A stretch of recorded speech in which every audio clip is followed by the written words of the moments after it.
나는 내 자신한테 수업했어. 그러니까 뭐냐면 거울에 놓고? 아니야. 내가 아주 많이 이상할 수 있거든.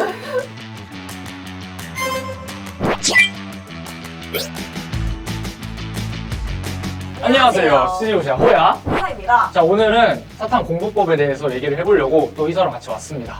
그래서 먼저 어떤 사탐을 선택했는지 얘기를 한번 해볼까요? 나는 정법이랑 사물. 아하. 약간 스타일을 알 것 같아. 그치. 약간 어. 일반 사회 위주. 나는 이제 생윤이랑 윤상. 아. 쌍윤러였다. 진짜 이해할 수 없는. 아니, 너는 왜 근데 그 두 개를 선택했어? 나는 일단 2학년 때 정치학업을 했는데 정법이 너무 재밌었고 그다음에 사회문화도 약간 내용 되게 좋고 재밌고 그냥 딱히 엄청 열심히 이해하려고 하거나 외우려고 하지 않아도 쏙쏙 이해가 되는 과목들이 있더라고. 나는 윤리가 엄청 힘들었거든. 아, 나는 윤리적인 사람이 아닌가 보다 이러면서. 나는 너무 재밌었어. 그 철학자들의 살랑을 들으면서 그 사람 왜 그 시대에 그런 생각을 했는가. 나는 그런 정말 학문적인 어떤 즐거움을 느껴서 했습니다. 네, 존중할게. 네. 사탐은 개념 정리가 아무래도 그치. 제일 중요하다고들 하잖아. 개념이 일단 제대로 되어 있어야 어떻게 선지를 꼬든 간에 그걸 알아볼 수 있잖아. 맞아. 뭔가 문제 풀기 전에 개념이 제대로 안 되어 있으면 문제도 안 풀고 그치. 그렇게 했던 것 같아. 물론 문제 풀이도 중요하긴 하지만 개념이 거의 70%는 된다. 왜냐면은 개념을 정확하게 이해를 하고 있어야 문제를 풀 수가 있어. 특히 나는 윤사, 생윤이 다 비슷한데 어떤 학자나 이론을 봤을 때 그 이론을 딱 내가 이해하고 문제에 적용시킬 수 있어야 된단 말이야. 그러기 위해선 개념 정리를 확실하게 해서 그 학자나 이론을 좀 더 확실하게 이해를 하고 넘어가야 된다. 그래서 그 개념 정리를 할 때 나는 교과서가 항상 기준이었던 거야. 교과서를 처음부터 끝까지 싹 다 통으로 외웠어 나는. 그래서 내가 제일 싫어하는 그거. 아니 그게 내신 공부에 있어서 제일 효과적이라고 그치. 생각했거든. 어디 지역적인 것까지 다 외우고 예를 들면 우리가 정치학업에 의원내각제랑 대통령제를 배워. 그치. 근데 약간 번외로 그게 섞여있는 약간 프랑스 정부 같은 걸 배운단 말이야. 근데 교과서에 약간 더 알아보기 이렇게 있어. 그치. 근데 그런 것까지도 외우고 나면 그건 뭐 서술형 나올 수도 있단 말이야. 그러면 수능에도 실제로 약간 교육청 이런 데서 가끔 나와. 슬금슬금 맞아. 낸단 말이야. 그래서 어쨌든 교과서에 실려 있는 건 다 외움으로써 나는 개념 정리가 뭔가 딱 명확히 됐던 것 같아. 내가 그 윤리 과목을 좋아했었던 이유는 사실 나는 남기가 별로 없다고 생각했어. 그러니까 왜 그렇게 생각했냐면 나는 그 사람의 그냥 그 생각 자체를 받아들이고 이해한다는 식으로 공부를 했었거든. 그래서 어떻게 공부를 했냐면 난 첫 번째는 교과서를 그냥 여러 번 이렇게 읽었어. 책 읽듯이 읽어서 그냥 그 사람이 어떤 얘기를 하고 이런 흐름을 잡았고 그 다음에 그런 것들을 바탕으로 내가 단거나 노트를 만들었어. 근데 그것도 내 말로 좀 적으려고 노력을 했던 것 같아. 대부분 노트 필기를 하려고 할 때 다 뭔가 교과서에 써있는 거대로 이렇게 받아 적으면서 하잖아. 근데 나는 그 전에 먼저 책을 여러 번 정독을 했으니까 좀 내가 내 말로 적어서 내가 스스로 이해해보려고 노력을 하자. 약간 이런 마인드로 단거나 노트를 만들었고 그 다음에 그 노트 만든 거 가지고 친구들이나 그런 사람들한테 설명하듯이 내가 진짜 강사가 되듯이 공부를 했거든. 그래서 나는 항상 공부를 할 때 이해를 집중적으로 하려고 노력을 많이 했었어서 그런 식으로 공부를 했었어. 100% 이해가 되지 않으면 자기 말로 풀어내는 거 정말 힘들잖아. 그러니까 애초에 자기 말로 할 수 있다는 것 자체가 이미 단계를 한 거지. 했다. 항상 나는 그 마인드였어. 내가 완벽하게 설명할 수 있어야 완벽하게 이해한 것이다. 약간 그거였거든? 그런 식으로 나는 공부를 했다. 그래서 내가 단거나 노트를 했던 걸 들고 왔습니다. 와, 기대해도 되나요? 이게 내가 노트를 했었던 건데 생각보다 이쁘죠? 이게 윤사입니다. 윤사인데 나는 어떻게 공부를 했었냐면 좀 약간 알록달록한데 그러네. 이뻐 보이려고 한 게 아니고 색깔을 이렇게 분류를 해서 필기를 했는데 빨간색, 파란색, 초록색, 검은색 이걸로 했었고 빨간색은 누가 봐도 중요한 거, 대단원.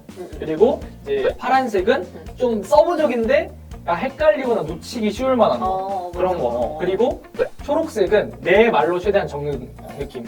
그러니까 뭔가 교과서나 이런 데에 적혀 있는 게 아니라 내가 이거는 이런 의미구나 라고 약간 적는 느낌이었던 것 같고 이걸 내가 어떻게 공부했냐면 이렇게 들고 나는 우리 집에 화이트보드가 있었어. 화이트보드에 넣어서 진짜 수업하듯이 공부를 했었다. 그래서 그때 앞에 인형 같은 거 세워놓고 이상할 수 있는 꿀팁인 게 뭐냐면 나는 내 자신한테 수업했어. 그러니까 뭐냐면 거울에 놓고? 아니야. 내가 아주 많이 이상할 수 있거든? 그러니까 학생이 있고 선생이 있는데 학생도 나고 선생도 나야. 그러니까 말하는 사람도 오빠고 듣는 사람도 나야. 그래서 수업을 하고 스스로 내가 질문을 나한테 해. 그럼 이 사람이 했다고 생각하고 내가 대답해 줘. 이해했어? 이렇게. 근데 진짜 누가 봤을 땐 되게 이상할 수 있어. 솔직히 내가 봐도 이상했을 것 같은데 도움은 많이 됩니다. 저번에 학습효과를 한 그쵸. 번에. 그렇게 개념 정리를 했으면 이제 기출 문제를 풀어야 될 거 아니야. 그래서 난 기출 문제를 어떤 식으로 풀었냐면 난 딱 두 가지를 굉장히 집중했어. 첫 번째는 지문 공부, 두 번째는 선지 공부였는데 이제 지문 공부는 이거는 좀 더 내가 선택한 과목에 좀 더 특정되긴 하는데 생균 윤사 같은 경우에는 어떤 지문이 있고 그 지문에서 어떤 학자인지 어떤 이론인지를 이제 파악을 한 다음에 선지를 들어간단 말이야. 그렇기 때문에 먼저 문제를 다 풀고 그다음에 선지를 밑줄 치고 하면서 이 부분이 어떤 이론이기 때문에 어떤 사람이다 이런 식으로 지문 분석을 했었고 그다음에 이제 선지 분석은 문제를 다 풀고 헷갈렸던 것들이 있을 거 아니야. 그러면 헷갈렸던 것들은 형광펜으로 이렇게 칠해놔. 좀 분석을 하는 거야. 이 부분이 뭐 어떤 부분에서 틀려서 이 학자의 이론이 아니다. 뭐 이런 거라든지 그런 걸 이렇게 적어놓고 그다음에 내가 헷갈렸던 선지가 아니어도 그냥 개념 복습한다는 생각으로 이제 선지에 써 있는 게 자체가 하나의 개념이 써 있는 거잖아. 좀 오개념이 써 있거나. 그래서 그런 것들 하나하나 다 읽어보고 이거는 왜 이 학자의 이론이고 아니면 왜 이건 이 학자의 이론이 아닌지를 하나하나 다 따져보면서 공부를 했다. 그래서 형광펜으로 쳐놓은 거는 그 문제집을 다 풀고 나서도 형광펜 쳐놓은 것들만 다시 보면서 선지를 보면은 확실히 공부, 시험을 볼 때 도움이 많이 되지. 나도 약간 되게 비슷한데 그냥 기출문제집 하나 가져다가 풀 때 문제 풀 때 엄청 자세하게 풀었던 것 같아. 이 선지 하나하나가 왜 맞고 왜 틀린지를 내가 명확하게 판별을 할 수 있어야 하고 만약에 그게 좀 애매하거나 헷갈린다 혹은 내가 앞으로도 헷갈릴 것 같다 하면 똑같이 이렇게 형광펜을 쳐놨었어. 그다음에 채점한 다음에 그 선지를 한번 다시 보거나 조금 많이 어렵다 싶은 것들은 내가 따로 모아가지고 이제 OS 퀴즈를 할 수 있게 진짜 좋은 방법인 것 같아. 약간 시험지 이렇게 타이핑을 해놓는다던가 이런 식의 작업들도 좀 했던 것 같아요. 조금 더 트렌디했네요, 저보다. 저는 그냥 교과서 다시 문제집 다시 넘겨봤는데. 그러면은 우리가 이렇게 말로만 했으니까 실제로 어떻게 문제를 분석을 했는지 풀었는지를 좀 보여드리도록 하겠습니다. 일단은 제가 윤사 안 본 지 좀 오래됐는데 윤사 문제를 주셨습니다. 일단은 저는 어떻게 들어갔냐 먼저 말씀을 해드리면 일단 중국 6.25 사상가다. 일단은 굉장히 스펙트럼이 좁혀지죠. 그리고 이제 지문으로 들어갑니다. 지문으로 들어가면 사실 이 문제는 좀 쉬워서 금방 보일 겁니다. 일단은 암과 실천은 원래 하나입니다. 그래서 지행 합의를 말하고 있죠. 그래서 이제 효도할 줄 안다는 거는 이제 뭐 효도를 실천했을 때 말할 수 있다. 지행 합의를 말하는 사람인데 이 사람은 왕수의 나저씨입니다. 이걸 어떻게 알 수 있냐면 아까 말했듯이 지행 합의를 주장한 사람이 있고 또 그 반대편에는 선지 후행을 주장해요. 그러니까 그 오른쪽에 읽어보면 암과 실천은 서로가 의존한다. 근데 다만 선우를 논할 때는 암이 실천보다 먼저다. 선지 후행.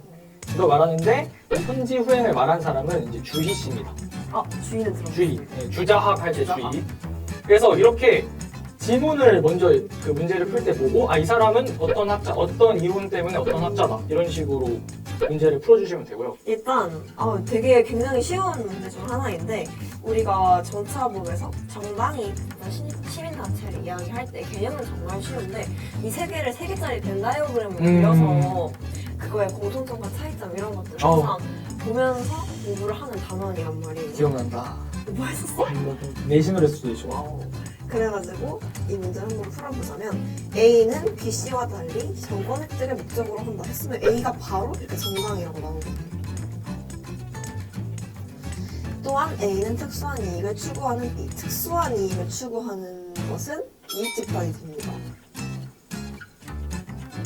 그런 다음에 시민이 자발적으로 조직한 이것만 보고도 시민단체인데 얘가 공공의 이익을 실현을 한대. 그러니까 당연히 시민단체가 되겠죠. 이렇게 해서 A, B, C를 딱 먼저 잡아주고 그 다음에 이 세 개의 공통점과 약간 차이점을 바탕으로 이 선지를 한번 보는 거예요. 특징, 공통점, 차이점 이렇게 해서 1번 A는 행정부와 의회를 매개하는 역할을 수행한다. 정당은 행정부와 의회를 매개하는 역할을 수행하죠. 이거 뭐 이름이 있었던 것 같은데 잘 기억은 안 나요. B인 이익 집단은 본인의 이익을 추구하기 때문에 정치적 중립을 당연히 가지지 않고요. 그렇기 때문에 애초에 특성도 아닐 뿐더러 본질적 특성도 아니죠. 그렇죠. A와 달리 C는 정치적 책임을 진다. 정치적 책임을 지는 단체는 정당밖에 없어요. 이 세 개 중에서는. 그렇기 때문에 C와 달리 A는 이렇게 돼야지 맞겠죠. B와 달리 A는, 즉 이익집단과 달리 정당은 정치사회화 기능을 한다. 모두 정치사회화 기능을 합니다. 기억나시나요? 네, 약간 나네요. A와 달리, 즉 정당과 달리 B, C, 이익집단 시민단체는 정치 권력을 감시하고 견제하는 기능을 한다. 이것도 모두 다 됩니다. 그렇기 때문에 정답은 1번이 되고, 이렇게 지문을 읽으면서 A, B, C가 뭔지 아네요. 특히 정치학업 같은 경우는 인물도 정말 많이 나오고요. 뭔가 단체도 계속 많이 나오고요. 기관 너무 많이 나오고요. 그렇기 때문에 이런 걸 다 잡아주고 그다음에 선지에 그것을 비교하고 특징까지 좀 알아봐주는 게 기본 중에 기본이겠죠. 그렇죠. 네. 네, 지금까지 약간 개념 정리 얘기를 했잖아. 근데 사실은 정치학과 사회문화 같은 경우에는 이제 굉장히 큰 고비가 하나씩 있잖아. 그치. 정치화법은 이제 그게 선거 문제가 될 거고, 그리고 사회문화는 도표 문제가 될 거고, 이게 특히 도표 문제가 자꾸 개수를 늘리고 너무 시간을 많이 잡아먹고 자꾸 어렵게 되다 보니까 그리고 그 계산이 실수할 때가 좀 가끔씩 있어서. 그래서 이거를 제대로 극복하지 못하면 좀 힘든 과목이긴 하단 말이야. 그쵸. 어쨌든 자꾸 낚는 포인트들이 있단 말이야. 맞아. 약간 뭐 단위로 낚는다던가 아니면 뭐 포함인데 약간 미포함으로 계산하도록 낚는다던가. 너무 싫어하시는데. 싫어. 고3 때 했거든 내가 내신. 그래서 약간 자꾸 그런 식으로 좀 낚는 포인트들이 있다 보니까 기출문제 같은 거 반복해서 풀다 보면 어느 정도 포인트가 잡히고 계산 실수하지 않도록 좀 연습을 좀 많이 해주면 그쵸. 어느 순간부터는 그게 되게 메커니즘이 눈에 보이는 맞아. 때가 오기 시작하기 때문에 그런 부분 유의해서 공부를 했으면 해. 윤사랑 생유는 가장 중요한 거는 확실히 각자의 이론을 이해하는 거고, 근데 문제를 풀 때 좀 꿀팁이 있다면 아까 보여준 문제 같은 경우에는 이제 학자의 이론을 이제 누구의 이론인지를 알고 선지로 들어가는 건데, 또 그런 것도 있어. 벤 다이어그램 같은 거 이렇게 해가지고 A, B, C에서 막 화살표 있고 막 이런 거 있는데, 그런 거에서 중요한 거는 사람들 간의 비교야. 그러니까 학자와 학자 간의 어떤 이론에 대한 비교? 근데 이게 뭔가 교과서 같은 데에서는 진짜 완전 딱 정반대인 사람을 구분해 놓지만 그렇지 않은 사람은 구분해 놓지 않잖아. 그래서 그거를 놓치고 가기가 쉬운데, 문제에서는 이제 뜬금없이 그냥 세 사람을 데리고 와가지고 합쳐놓은 다음에 그걸 비교하게 하면서 되게 어렵게 만들거든. 그래서 좀 그런 문제들 같은 경우에는 딱 그 문제를 다 풀고 분석을 할 때 생존 받았던 사람들을 이제 벤 다이어그램 또 만들어서 스스로 표를 좀 정리해 놓으면서 비교를 해 놓으면 좀 더 다음에 문제를 풀 때 훨씬 더 좋죠. 그런 식으로 문제를 좀 풀면 좋을 것 같습니다. 그래서 오늘 사회통구 공부법에 대해서 좀 얘기를 해봤는데, 나는 아까 희서랑 나랑도 되게 적성이 많이 달랐단 말이지. 그래서 내가 어떤 적성을 맞는지를 좀 잘 고민을 해보고 선택을 하는 게 제일 중요한 것 같다, 이런 생각을 했습니다. 나도 되게 사탐을 엄청 좋아하는 과목을 잘 선택해서 약간 힐링 과목, 약간 사탐 공부하는 시간은 좀 재밌고 좀 즐겁고 이렇게 공부를 했던 것 같아서 그치. 조금 본인의 약간 하나의 어떤 마음을 붙일 수 있는 과목으로 잘 골라서 좀 재밌게 공부를 하실 수 있었으면 좋겠습니다. 오늘 영상도 유익하셨다면 구독과 좋아요 부탁해. 안녕.